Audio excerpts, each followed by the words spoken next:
다 함께 사도신경으로 우리의 신앙을 고백합니다. 나는 전능하신 아버지 하나님, 천지의 창조주를 믿습니다.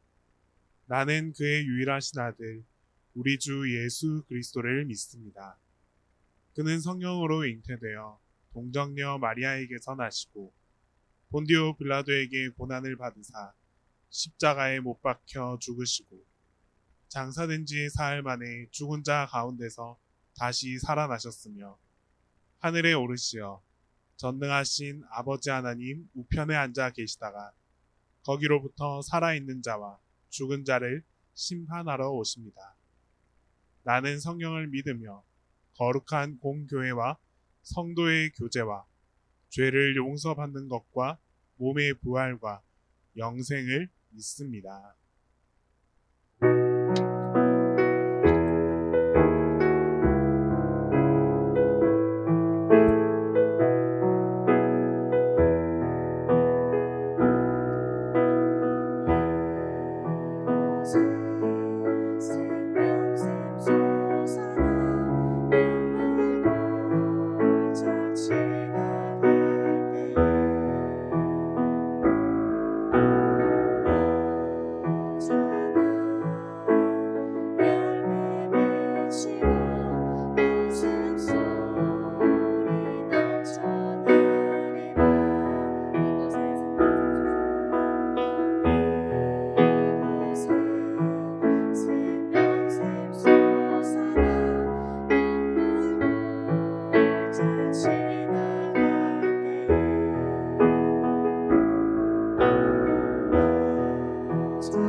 하나님 아버지 감사합니다. 상황이 어떠함에도 불구하고 주님 앞에 나오게 하심에 감사드립니다.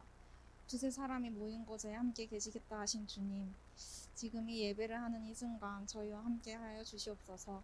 이 자리에 나오지 못한 동청도 있습니다. 삶의 자리에서 바쁘게 움직일 그들과 함께 해주시고 저희와 동일한 축복을 내려주세요. 저희의 마음이 누구보다 헤아려 주시고 저희를 인도해 주시는 주님, 한 명 한 명의 마음속에 있는 걱정과 염려를 주님 앞에 내려놓게 하시고 주님께 제 모든 것들을 맡길 수 있게 해주세요. 목사님께서 말씀 전하십니다. 사역에 있어서 몸과 마음이 지치지 않게 붙들어 주세요.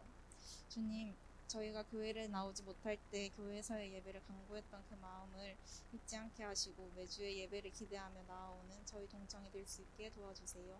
예수님 이름으로 기도드렸습니다. 아멘.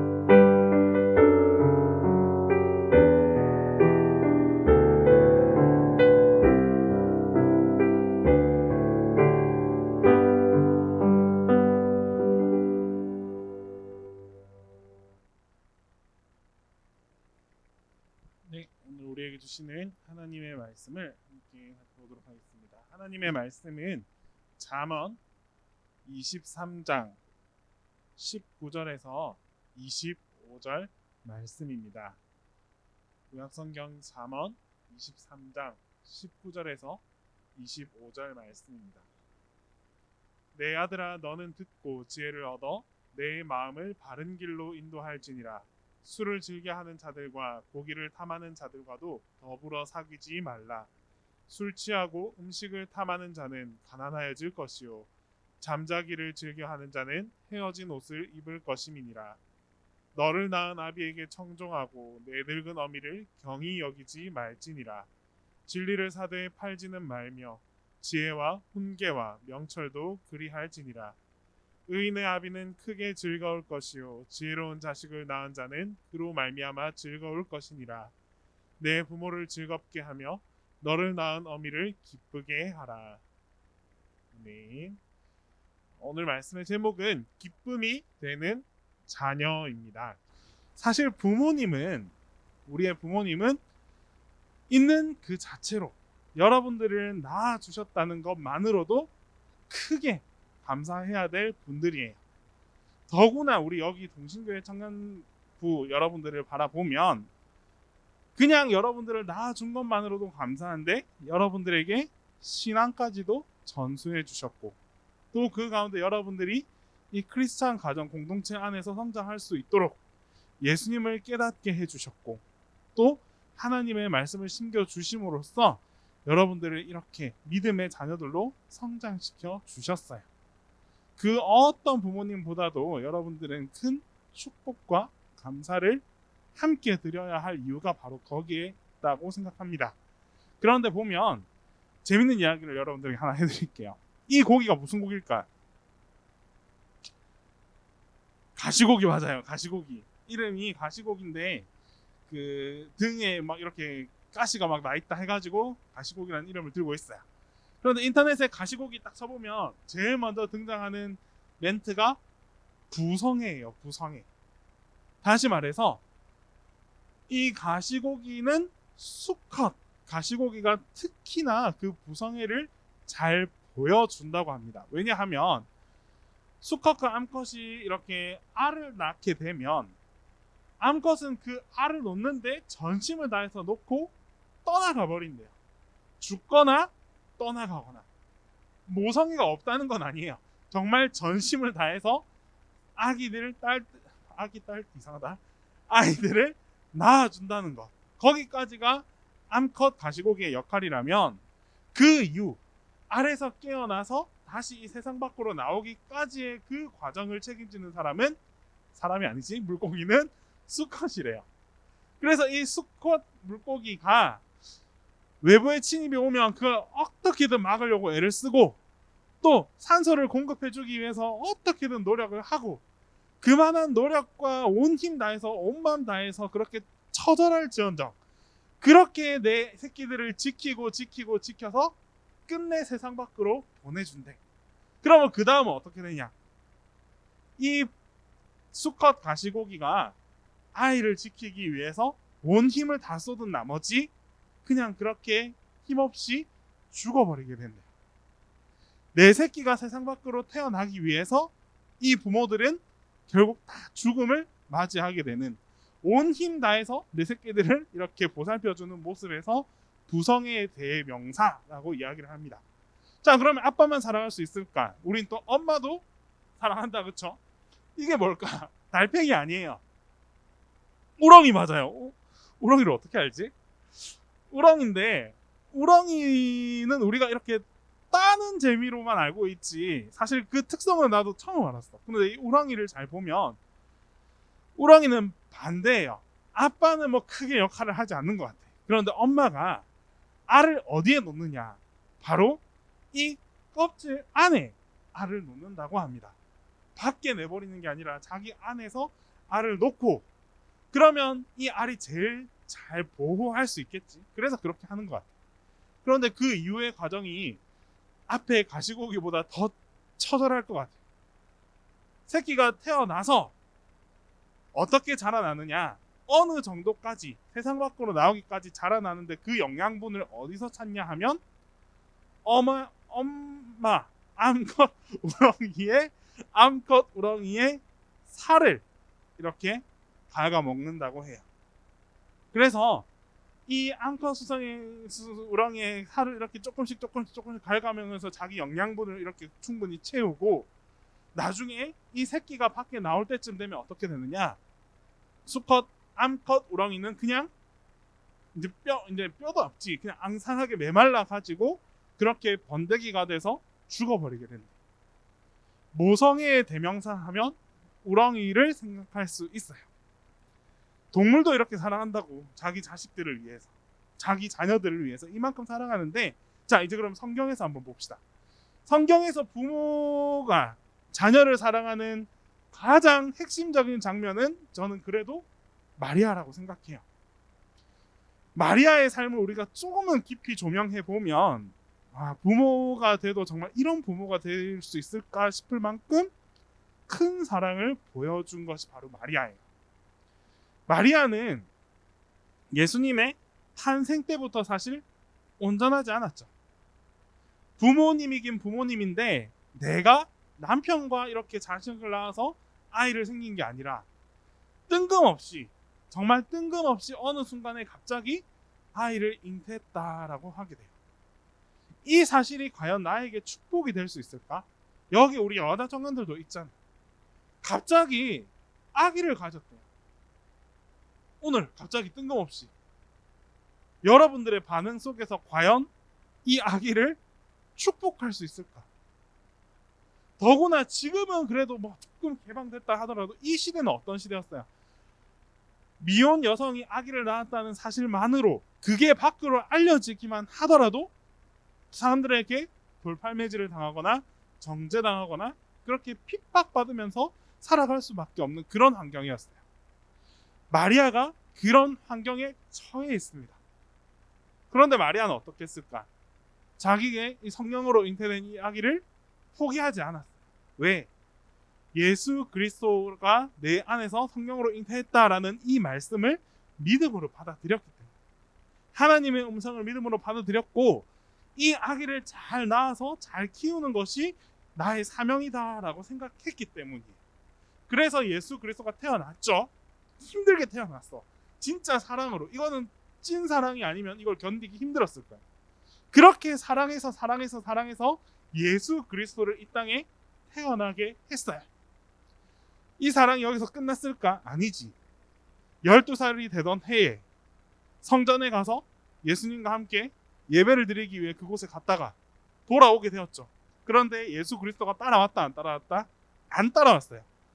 한참을 걸어가다가 딱 뒤를 돌아보니까 예수 그리스도가 없어. 그러면 누군가는 이렇게 엄마가 돼가지고 왜 아들을 안 챙겼느냐? 그럴 수 있을 상황이었을 것 같아.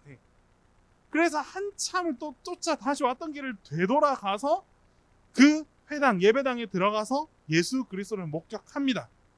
평범한 어머니의 모습, 어떤 모습? 왜 여기에 있냐고. 아들에게 왜 안 따라오고 왜 너는 여기에서 이러고 있냐라고 예수님을 원망이라기보다는 뭔가 이렇게 재촉했을 것 같아. 그런데 그때 예수 그리스도의 답이 또 가관이었어요. 그냥 한두 시간 만에 찾은 게 아니야. 하루가 지나서 다시 돌아와서 겨우 이제 엄마가 아들을 다시 마주했고 걱정 가득한 그 눈빛과 그 몸짓과 그 말투로 예수 그리스도에게 말을 했더니 예수 그리스도께서 하신 대답이 내가 아버지 집에 계신 줄 왜 어머니는 모르십니까? 라고 대답을 해요. 기겁할 노릇이지 사실은. 그렇게 깜짝 놀라서 지금 다시 그 발에 불이 났도록 다시 달려와서 아들을 마주해서 걱정 반 안도감 반 이렇게 예수 그리스도에게 왜 여기 있냐고 얘기를 했더니 아들은 너무나도 태연하게 왜 내가 여기 있는 걸 이상하게 생각하십니까? 라고 대답하는 거예요. 우리 부모님이 만약에 내가 예수 그리스도고 부모님이 나에게 그렇게 했다. 맞았지. 벌써 맞아도 맞았지. 하지만 어머니 마리아는 예수 그리스도를 그 말을 들은 즉시 그 다음에 이 예수 그리스도를 어떻게 했더라라는 말씀이 없어요. 그냥 그 말에 또 그냥 그렇게 품으신 거예요. 자, 여기까지가 전반전. 이제 마리아는 어떤 일을 경험하느냐? 예수 그리스도의 고난을 경험하게 됩니다. 쉽게 얘기해서 내 아들이 찢겨지고 그렇게 버려지고 외면당하는 그 고통을 어머니가 옆에서 생생하게 다 지켜보게 되는 거예요. 우리가 가족은 그렇잖아요. 가족은 지나가다가 누가 내 동생을 한 대 때리기만 해도 화가 나는 게 가족이잖아요. 그게 당연한 건데 어머니가 자기 자식이 고통당하고 찢겨지고 피 흘리고 끌려가는 이 모습을 가만히 옆에서 바라봤다라고 생각해 보세요. 어머니의 심정이 어땠을지 말할 수 없지. 표현할 수 없지. 우리가 공감한다라고도 말하기 힘들 정도로 감히 공감한다고 말할 수 없을 정도로 그 가슴이 찢어지고 헤어졌을 거예요. 그래도 어머니는 어떻게 했느냐? 이 어머니 마리아는 끝까지 예수님 곁을 지켰어요. 제자들은 다 떠나갔지만 이 어머니 마리아는 끝까지 예수 그리스도의 곁을 지켰습니다. 따라가면서 괜찮은지 어디가 더 상하진 않은지 하나님께 기도하면서 왜 이렇게 고통당해야 하는지 계속 옆에서 눈물 흘리면서 쫓아갔어. 심지어 어디까지? 예수 그리스도께서 십자가에 못 박혀 죽는 그 순간까지도. 십자가 곁을 끝까지 지킨 분이 바로 어머니 마리아였어요. 이게 바로 어머니의 사랑, 성경에 나타나는 가장 크고 가장 위대한 어머니의 사랑의 모습입니다. 그래서 이 모습을 성 베드로 성당, 이탈리아의 성 베드로 성당 가면 이렇게 조각을 해 놓았어요. 이 조각상 이름 뭔지 아는 사람 혹시? 조각상 이름. 이거를 피에타라고 불러요. 그런데 이 한국에도 가품이 있어. 어디 성당에도 하나가 있고 두 군데 가품이 있다고 들었는데 재밌는 게 있다면 이 조각상이 정말 재밌는 게 있다면 여러분들이 지금 앞에서 보면 누가 보여요? 딱 봤을 때 제일 눈에 딱 띄는 사람. 마리아가 제일 먼저 보이지. 어머니 마리아가 제일 눈에 먼저 다가와요. 예수 그리스도는 그러니까 이걸 보면서 예수 그리스도가 마리아에게 안겨 있구나 이게 아니라 마리아가 예수 그리스도를 안고 있구나라는 게 보여요. 이게 무슨 말이냐면 우리가 같은 시선, 같은 사람의 시선으로 땅의 시선으로 이렇게 바라봤을 때는 어머니의 그런 사랑이 여기 있는 것 같아요. 반대로 어떤 사람들이 이렇게 물었어요. 왜 마리아가 주목하게 조각을 했습니까? 마리아가 주목되게 조각했습니까? 그랬더니 이렇게 얘기해요. 이 시선을 땅에서 보는 시선이 아니라 하늘에서 이 조각상을 바라보는 시선이라면 어떻게 보이겠냐? 다시 말해서 하나님께서 이 모습을 바라본다면 하나님은 누가 보이십니까? 그래서 이 가가는 하나님께서 딱 위에서 내려봤을 때 예수 그리스도의 그런 늘어져 있는 모습, 죽어가는 모습을 보면서 같이 그 마음을 이해해 주신다라고 그런 취지에서 이 조각상을 만들었다고 해요. 우리가 봤을 때는 마리아, 하나님께서 봤을 때는 예수 그리스도. 그만큼 여러 가지로 의미 있는 그런 조각상입니다. 자, 이제 우리가 뭐 동물 이야기도 했고 성경 이야기도 했고 마리아 이야기도 했고 진짜 부모님의 사랑은 이런 사랑인 것 같아요. 부모님이 자식들을 향한 사랑은 그 어떤 것도 그 어떤 것으로도 바꿀 수도 없고 비교할 수도 없고 견줄 수도 없는 그런 사랑이 바로 부모님의 사랑인 것 같아요. 자, 그러면 이제 여러분들에게 이야기하고 싶은 것은 여러분들도 부모님에게 조금 갚아준다라는 말보다는 조금 보응할 수 있었으면 좋겠어요. 하나님께서 부모님을 통해 여러분들에게 사랑을 허락해 주셨고 사랑을 내려주셨다면 이제 그런 부모님을 향해서 여러분들은 어떻게 우리의 사랑을 올려드릴 수 있을지를 한번 고민해 봅시다. 첫 번째, 의인이 되는 자녀라고 되어 있어요. 의인이라는 말에 대해서 조금 궁금증을 가질 수도 있는데 잠언 23장 24절 상반절에 이렇게 말씀합니다.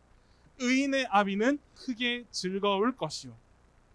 우리가 의인이라면 우리의 아비는 크게 즐거울 것이다 라고 말씀하는 거예요. 의인이 무엇이냐? 쉽게 얘기해서 옳고 그름을 분별할 수 있는 사람을 의인이라고 말합니다. 옳은 것, 그른 것, 잘된 것, 잘못된 것을 분별할 수 있는 사람. 자, 그런데 여기서 우리가 조금 더 알아야 될 거는 잘되고 잘못되고는 여러분들 알까 모를까? 알지? 여러분들이 이렇게 생활을 하면서 이게 잘된 일이야, 이게 잘못한 일이야, 이거에 대한 기준은 누구나 다 가지고 있어요. 그런데 잘된 일을 쫓아가고 잘못된 일을 피하고 돌아설 수 있는 그런 삶을 살아가는 게 과연 쉽냐라는 거지. 의인의 삶은 바로 그런 거예요. 잘못된 일, 잘된 일을 분별함과 동시에 내가 어디를 향해 나아간다? 잘된 길을 향해서 나아갈 수 있는 삶.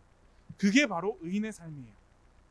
한 명의 예를 든다면 성경에서 노아에게 의인이요 당대의 완전한 자라라고 이야기합니다. 하나님의 말씀이에요. 노아는 하나님에게로부터 인정받은 사람이야. 뭐라고? 의인이고 당대의 완전한 자라.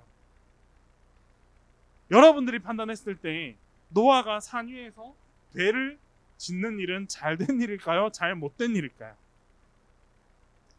인간적인 관점에서는 이거는 미친 짓이지, 쉽게 얘기해서. 그런데 하나님의 관점에서 보면 하나님의 말씀에 따라서 순종하는 노아와 하나님의 말씀을 거역해서 불순종하는 백성들의 삶 중에서 어떤 사람을 인정했냐는 거지.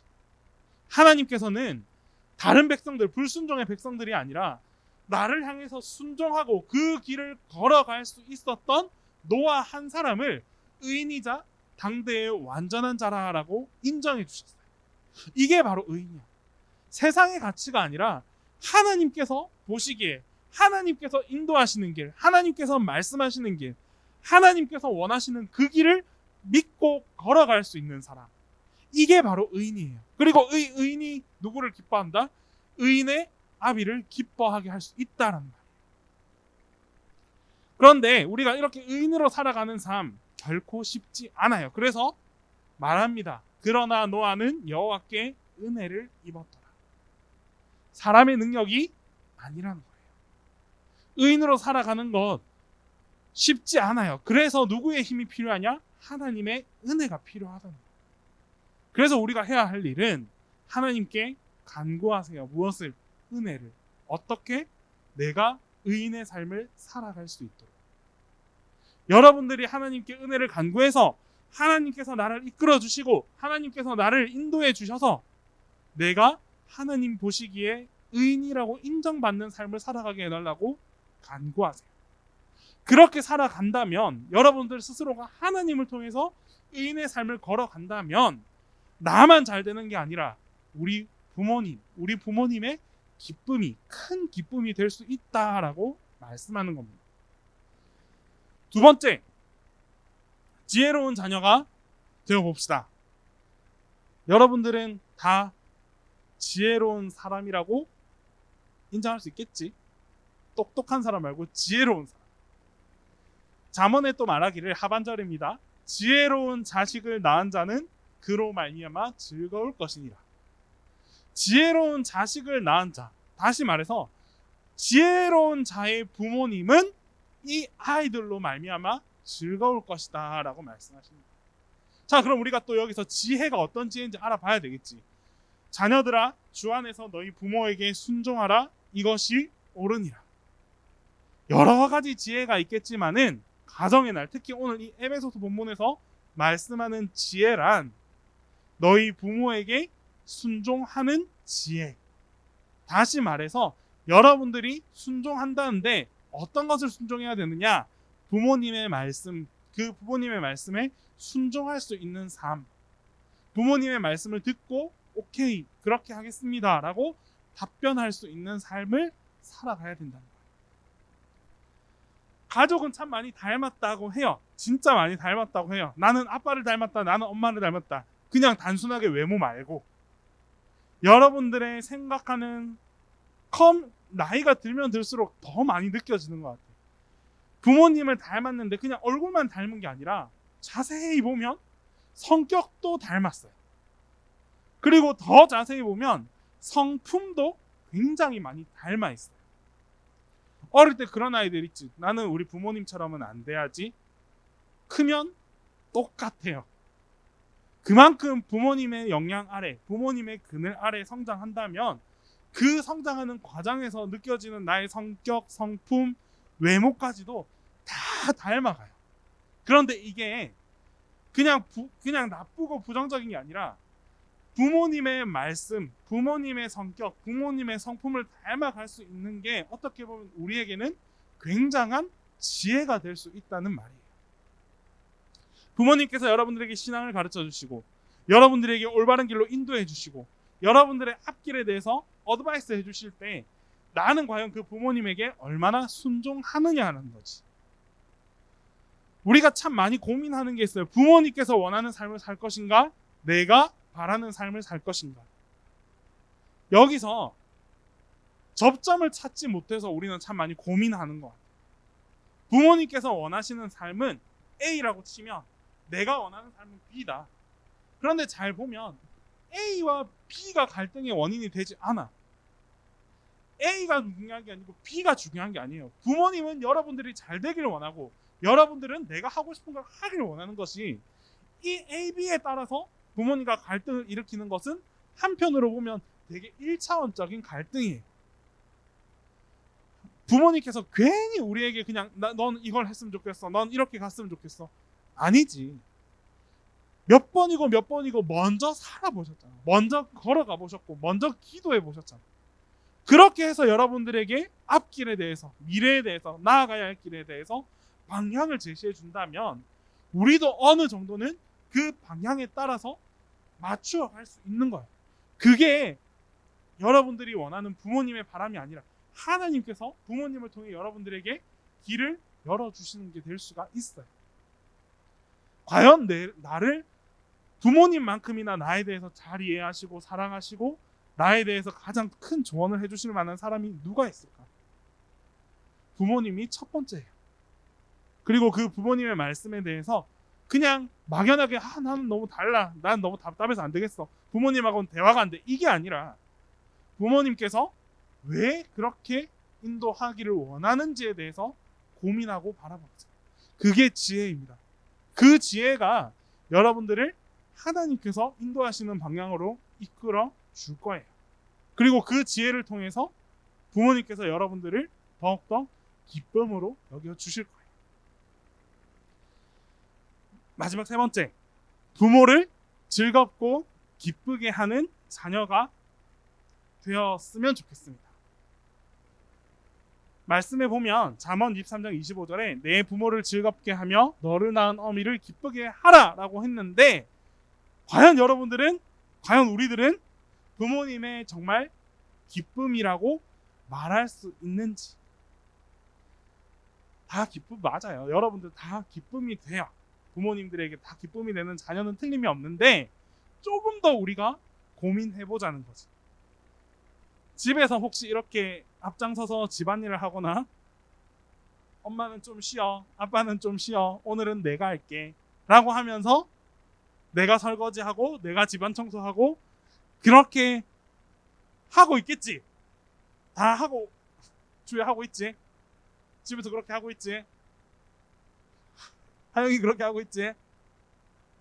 천천히 이런 작은 행동도, 그러니까 이 꼭 청소해라 이게 아니라 집에서 가정 안에서 내가 부모님의 기쁨이 될 수 있는 일이 무엇일까를 고민해보고 실천해보자는 거예요. 어제와 다름없는 내일, 내일과 다름없는 모레 이렇게 살아가다 보면 늘 그냥 그 일상대로 살아갈 수밖에 없어. 그런데 오늘이 특별한 이유는 어제보다 다른 무언가가 나타나기 때문이에요. 오늘 5월 8일 어버이날이잖아. 조금 더 여러분들이 특별한 어버이날을 만들어 드려보세요. 어떻게? 어제랑 조금 다른 내가 한번 되어보자는 거야. 많은 걸 바라지도 않으실 거예요. 진짜 많은 걸 바라는 게 아니라 아주 사소한 변화 하나가 부모님들에게는 큰 기쁨으로 나타나요. 진짜 여러분들의 그런 어색한 고백 한마디가 부모님에게는 평생 남을 한마디가 될 수도 있어요. 전에 내가 교회학교 설교할 때도 얘기를 했던 것 같아. 부모님이 좋아하는 음식이 뭔지 나는 안 알고 있다. 우리 엄마 아빠는 이 음식을 제일 좋아한다. 다 알고 있을까 혹시? 딱 머리에 떠오르는 게 있다 하는 사람. 머리에 떠오르는 게 있다. 우리 엄마 아빠 이거 진짜 좋아한다. 잘 없지. 잘 없지. 심지어는 그냥 있다라고 떠오르는 것만 있어도 참 대단한 것 같아. 그런데 우리가 진짜, 나도 마찬가지고 막상 이렇게 질문을 던졌을 때 뭐 좋아하시지? 이렇게 되는 거야. 관심이에요. 결국에는 반대로 부모님이 그런 질문을 들었어. 우리 아들, 우리 딸이 뭘 좋아하는지 아시나요? 라고 물어봤으면 그거에 대해서 모르는 부모님이 과연 있을까 없을까? 부모님은 다 알지. 여러분들 매끼 그렇게 먹이기 위해서 어떻게든 먹이려고, 어떻게든 난 더 자고 싶은데 어떻게든 먹여서 보내려고 여러분들이 좋아하는 것 최대한 맞춰서, 그래도 이거 좀 잘 먹더라 하는 거 그거 맞춰서 그거 해주려고 그렇게 노력하는 게 부모님이잖아. 근데 우리는 과연 그만큼의 관심, 그 관심의 10분의 1이라도 내가 갖고 있냐는 거지. 가장 기본적인 거. 뭘 좋아하시지? 오늘 가서 이거 먹어요. 뭘 좋아하는지. 부모님이 좋아하는 걸로 저녁을 먹어요. 내일까지 쉬니까 한번 생각해 봤다가 한번 그거 여러분들이 한번 사드려 보세요. 배민 요즘에 너희들끼리 잘 시켜 먹잖아. 뭐든지 해가지고 엄마 이거 좋아하는 거 맞아 하면서 그냥 한번 같이 식사해 본다면 그게 아니라도 그게 좋다고 하고 드실 거예요. 하지만 그 한 끼를 부모님은 정말 기억할 거예요. 여러분들 휴대폰 한번 보면 지금 설교 전까지만 해도 한번 봐라 라고 하고 싶은데 집에 가서 한번 곰곰이 보세요. 사진첩 들어가가지고 갤러리 들어가가지고 밑에서부터 사진을 쭉 한번 올려봐. 부모님하고 찍은 사진이 많은지 음식 사진이 많은지, 부모님하고 찍은 사진이 많은지 놀러가서 친구들이랑 찍은 사진이 많은지. 언젠가 이 말을 한번 들었는데 내가 봤어. 나도 내 사진첩을 봤어. 부모님 사진이 손에 꼽을 만큼 정말 사진은 그렇게 많은데 부모님 사진은 몇 장 안 돼. 그래서 되게 많은 생각을 했어요 그때. 그런데 반대로 부모님 핸드폰을 내가 뺏어가지고 봤어. 몰래. 부모님 사진은 그렇게 많지는 않았어 사실. 일을 하는 일상이 바쁘셨겠지. 근데 그 사진첩에 할 때 우리가 생각하는 것 이상의 뭐가 나오냐면 그냥 우리 자녀들 사진, 내 모습, 그리고 나랑 함께 어디를 갔던 순간들, 내가 어떻게 모시고 갔던 그 순간들의 사진으로 꽉 차 있는 거야. 아, 이게 정말 다른 거구나라는 걸 그때 많이 느꼈어요. 내가 부모님들하고 어디 놀러 가면 그러잖아. 꼭 뭐 진짜 어디 세 발만 걸어가면 그 가운데 뭔가 사진을 찍어야 돼. 나는 찍기 싫어. 그냥 엄마 찍지 말고 그냥 우리 눈에 담고 눈에 보자 막 이러고 걸어 다녔는데, 그게 뒤돌아서 생각해 보면 그런 것 같아요. 그렇게 사진을 한 장 찍어 놔야 그냥 어머니께서 보고 싶을 때 그 사진을 한번 꺼내 볼 수 있는 거죠. 그래서 이제는 그렇게 생각해.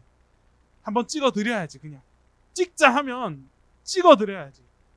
내가 먼저 찍자라고 못할지언정 부모님께서 찍자 할 때 피하지는 말아야지. 그게 우리가 부모님을 기쁘게 해드릴 수 있는 방법이에요. 진짜 집에 가서 갤러리 한번 봐봐봐. 스스로 한번 봐봐. 그 중에서 부모님 사진이 많다. 그러면 그나마 나는 그래도 부모님하고 같이 많은 추억이 있구나 하는 거고, 좀 부족하다 싶으면 내가 참 그랬구나 하면서 있는 거고, 가족 사진 한번 잘 챙겨보세요. 부모님, 할머니, 할아버지, 내 동생들, 가장 어색한 사람하고 찍는 그 사진이 가장 많을수록 행복한 가정이 될 수 있는 거예요. 여러분들이 우리 가족이 행복해지길 바래요. 진짜 여러분들이 속한 가족 공동체가 행복하길 바래요. 이제는 꼭 뭐 부모님으로 단정할 필요도 없을 것 같아요. 그냥 우리 모든 가족, 내가 속해 있는 모든 가족 공동체들이 행복했으면 좋겠어요. 그런데 그 중심에 이제 여러분들이 한번 서봤으면 좋겠어요. 그런 이벤트를 한 번이라도 한번 생각해보고 실천해봤으면 좋겠어요. 큰 거 할 필요 없어. 뭐 5만 원짜리 용돈에 총 쏘고 그런 거 할 필요 없어. 그냥 내가 할 수 있는 거, 내가 할 수 있는 작은 실천. 진짜 어렵겠지만 편지라도 한번 써보고, 부모님을 위해서, 가족을 위해서 그렇게 한번 해볼 수 있는 여러분들이 될 때, 그 작은 실천을 통해서 부모님이 굉장히 감동받으시고 굉장히 기뻐하실 거예요. 그리고 그 기쁨이 곧 누구의 기쁨이다? 하나님께서 여러분들을 통해서 원하시는 기쁨이에요. 요즘 참 안타까운 일들이 많이 일어나요. 진짜 많이 일어나요. 그런데 그 안타까운 일들의 중심을 이렇게 쭉 살펴보면 거의 70% 80%가 문제의 원인이 어디서 나오느냐? 가족 안에서 나옵니다. 사회적으로 문제를 일으키는 사람들, 내가 옛날에 한번 이런 것 때문에 정말 공부를 해보고 싶었던 적이 있어요.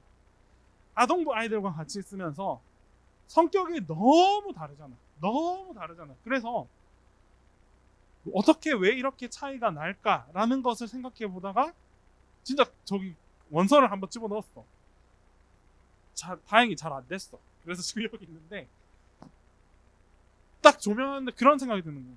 보면 개인적으로 뭔가 좀 특별한 아이, 조금 성격이 독특한 아이들을 이렇게 마주했을 때 공통점이 하나 있어요. 뭐냐? 가족 공동체가 건강하지 못해. 나쁘다라고 말하는 게 아니라 그 가족 공동체 속에서 뭔가 결핍이 있거나 아픔이 있거나 부모님의 사랑을 이렇게 누리지 못했거나 하는 경우에 이 아이들이 좀 달라질 수가 있더라는 거지.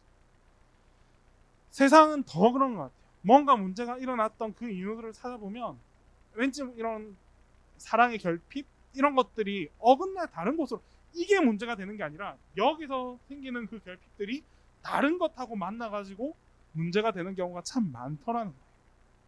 이런 시대에 우리가 살아간다고. 그리고 우리 때는 이렇게 이야기를 하지만 우리 다음 세대는 가족에 대해서 함부로 얘기할 수 없는 시대가 오게 된대요. 실제로 지금 초등학교 가서 가족 공동체는 이런 거야 라고 정리하면 안 된대요. 교육 자체가 엄마, 아빠, 나, 이렇게 동생, 이게 가족이야 라고 단정하면 안 된대. 왜 그런가 했더니 이혼 가정도 너무 많고 편부모 가정도 너무 많고 다문화 가정도 너무 많고, 심지어는 안타깝지만 동성애 가정도 많이 있대요. 그냥 하면서 그냥 아기 이렇게 보호한답시고 이렇게 같이 생활하는 가정도 많이 있대. 이런 가족들에게 이게 올바른 가정이야 라고 명확하게 가르치지 못하는 시대가 우리 다음 시대. 한참 뒤가 아니라 지금 저기 초등학생들, 초등학교에 가서 그런 교육이 절대 일어나서는 안 된대. 그럼 이 아이들한테 가족에 대해서 어떻게 이야기를 해줘야 되냐? 가족의 사랑이 무엇인지, 가족의 돌봄이 무엇인지, 하나님께서 원하시는 가족 공동체가 무엇인지에 대해서 쉽게 얘기할 수가 없어요. 딱 한 가지가 있다면 여러분들이 그리고 우리의 어른 세대가 모범이 돼요. 그냥 이게 맞다, 이게 그게 아니라 저런 가족의 모습이 있구나라는 걸 보여줄 수 있어야지. 누가? 여러분들이 가족들과 행복하게 지내고 화목하게 지내고 그렇게 그렇게 예쁘게 아웅다웅 살아가는 그런 모습들이 보여지고 많아질 때 자연스럽게 이런 교회 안에서 일어나는 아이들이 가족에 대해서 정립하게 될 거예요. 그 가족의 사랑에 대해서 이해하게 될 거라. 변화해 봅시다. 여러분들을 통해서 한번 실천해보고 가족들에 대해서 한번 다시 생각해보고 그리고 우리 가족에게 감사하면서 그렇게 하루하루를 조금 더 노력으로 살아갈 수 있으면 여러분들 가족을 통해서 큰 변화가 생겨나게 될 거예요. 하나님의 기쁨이 될 수 있는 그런 가정이 될 수 있으리라 확신합니다. 우리 시간 각자 기도할 때는 여러분들의 가족을 떠올리면서 한번 기도했으면 좋겠어요. 기도하면서 가족을 만나게 해주셔서 감사드리고 또 이런 가족 안에서 자랄 수 있게 해주셔서 감사드리고 그동안의 아픔과 슬픔 다 있다 할지라도 그래도 지금 이만큼 이런 모습으로 같이 함께 할 수 있게 해주심에 감사하면서 기도합시다. 가족에 대한 그런 소중함을 내 마음에 간직하고 우리 가족 모두가 간직할 수 있도록 가족이 하나 된다는 그 기쁨이 얼마나 큰 기쁨인지 깨달을 수 있도록 여러분들의 가족들을 한번 떠올리면서 같이 기도하면서 그렇게 나아가겠습니다. 마음으로 기도해 주고 편하게 우리 가족을 위해서 같이 기도하는 시간 갖도록 하겠습니다. 기도합니다.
사랑의 하나님 아버지 감사합니다. 오늘 이 시간 가족들을 함께 생각하면서 말씀을 나누고 또 기도합니다. 하나님 우리 청년들을 통하여서 하나님의 만들어주신 이 가족 공동체에 변화가 있게 하여 주시옵소서. 사랑이 넘쳐나게 하여 주시옵시고 기쁨과 축복과 환희가 넘쳐나고 사랑이 넘쳐나는 그런 가족들이 되게 하여 주시옵소서. 혹시 그 가운데 아픔과 결핍이 있다 할지면 하나님께서 다 어루만져 주시고 위로하여 주시고 또 더하여 주시고 하나님의 축복으로 보듬어 안아 주셔서 언제라도 화목하고 기쁨이 가득한 그런 가족들이 다 되게 하여 주시옵소서. 하나님 그 중심에 우리 청년들이 서게 하여 주시옵소서. 청년들의 작은 변화와 작은 실천을 통하여서 가족의 기쁨이 되고 가족의 그 크고 놀라운 축복의 시발점이 될 수 있는 우리 청년들이 될 수 있도록 주님께서 지혜 더하여 주시고 함께 그 마음까지도 열게 하여 주시옵소서. 감사드리오며 예수 그리스도의 이름으로 기도드립니다.